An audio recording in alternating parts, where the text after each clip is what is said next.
ध्राफा झाड़ेजा राजपूतों का एक बड़ा गांव है और यह किसी भी राज्य से स्वतंत्र होकर सबसे बड़ा ताल्लुकदारी गांव था।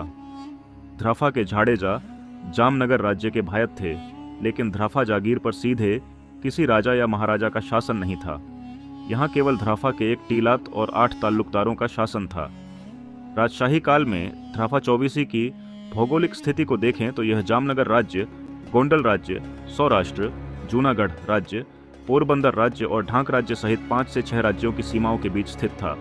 फिर भी जब तक लोकतंत्र नहीं आया तब तक ध्राफा के आसपास के किसी भी राज्य ने ध्राफा का एक भी गांव जीत नहीं पाया। यह ध्राफा की वीरता को दर्शाता है। अब यदि हम ध्राफा के इतिहास की जड़ में जाएं तो जामनगर के महाराजा श्री जाम सताजी के पुत्र अजाजी भूचर मोरी के युद्ध में अकबर की सेना के खिलाफ वीरगति को प्राप्त हुए। इसीलिए उनके पुत्र जाम लाखाजी को जामनगर की गद्दी प्राप्त हुई। गद्दी काल विक्रम संवत 1680 से 1701। जाम लाखाजी के 7 पुत्र थे।